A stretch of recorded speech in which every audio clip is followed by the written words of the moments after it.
Hey guys, it's Rollins here, and today I'm going to be reviewing the 9 Hours Capsule Hotel here in Tokyo. This is a super cool, futuristic looking capsule hotel that I want to share with you guys, and I'll give you an honest opinion at the end. So let's go head on in. I've got to say, even starting out, look at the design from the outside. It's so striking and so interesting. It's got this really cool, modern, futuristic look. Even as we kind of pan over here on this side, you can actually see the capsules through the window, which I find interesting. I'm kind of surprised that people can see you from the road in there sleeping if you really want. This is a super cool building design. I really like it. Just through here is the main lobby.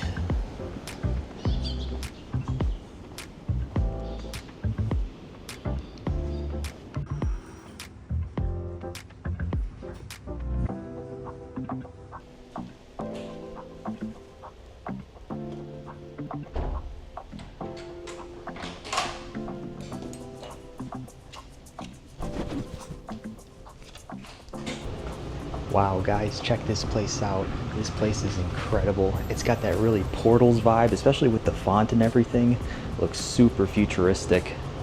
You got the elevator for the guys, and then the one for the girls doesn't stop on this floor here.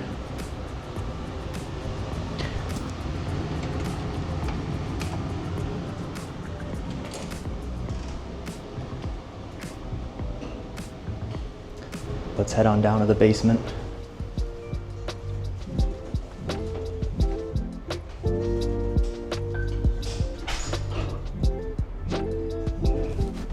This whole place looks so futuristic, it's crazy.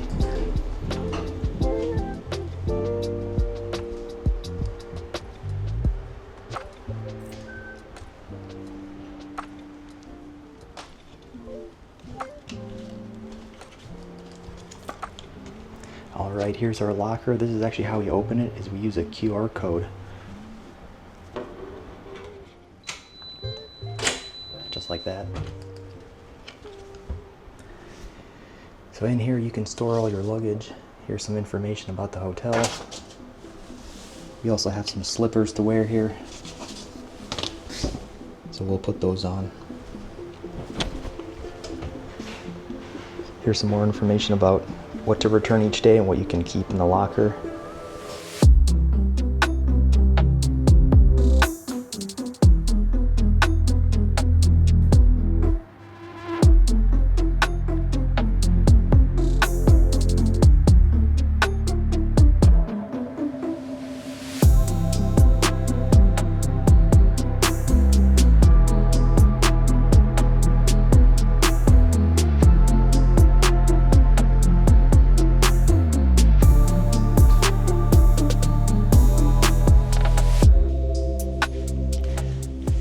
Over here are the bathrooms. You can kind of see inside what it looks like. Pretty standard, pretty tight space though, but nothing too crazy or fancy on this one. Going back inside.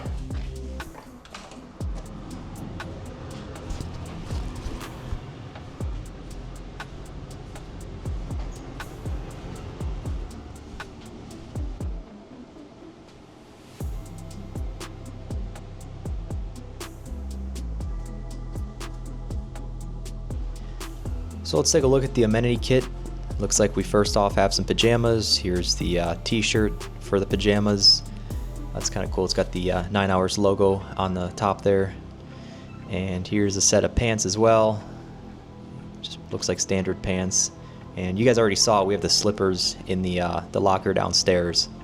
And here we have a stack of towels. It looks like it's 2 face towels and a body towel. And that's everything in the kit. Alright guys, and here we are in the pod itself. As luck would have it, of course, someone right across from me decides to go to bed at 4:30, so we'll have to keep it quiet in here for this section. But initial impressions, it's kind of a cool design. I really like the aesthetic to it. It does kind of feel like a bathtub in here, space-wise. It's pretty decent. It's not too bad. Width-wise, I thought it would be more narrow, but it's not bad. Length-wise, when I laid down, it seemed like it had enough room, maybe even for someone 6'5" or so. Over here for the amenities, we have the lights, brighter, darker. We have an outlet on the left side, a USB charger on the right, So the thing above my head is actually used to monitor your sleep quality throughout the night. It's kind of cool. They keep track of different sleep patterns, and then when you're done with this place, they'll send you a report of how you slept throughout the night. So there should be things like how many times you woke up or turned or whatever it is. I'll attach that to the video here so you guys can see really what comes out of it. All right, guys, here's the report they sent me after I stayed there. So first page has some general information. You guys can pause it if you want to read it.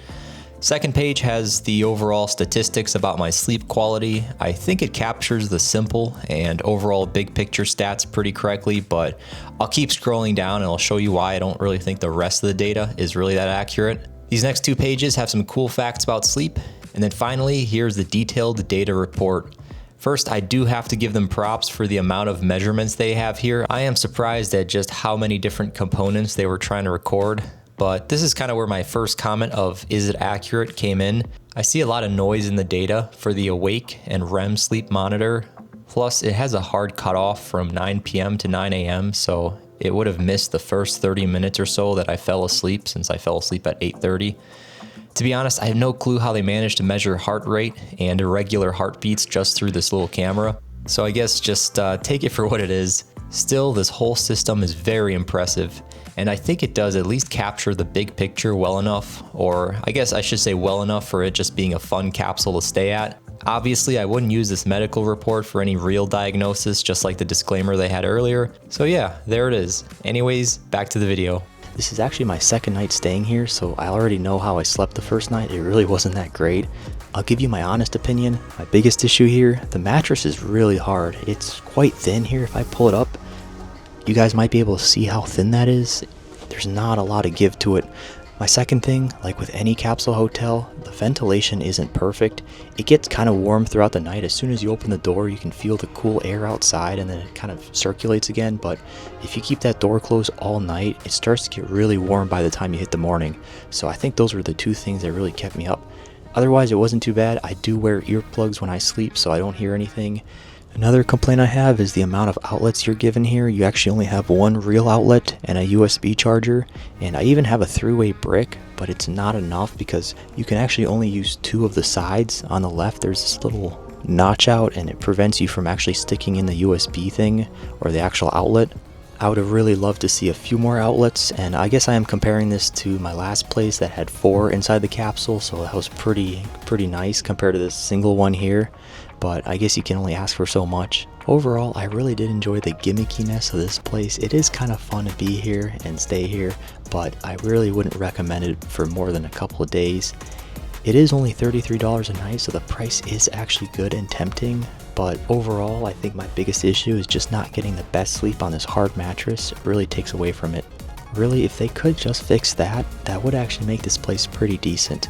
The space is a little tight at times, but honestly, I guess you can overlook it. It's not the end of the world.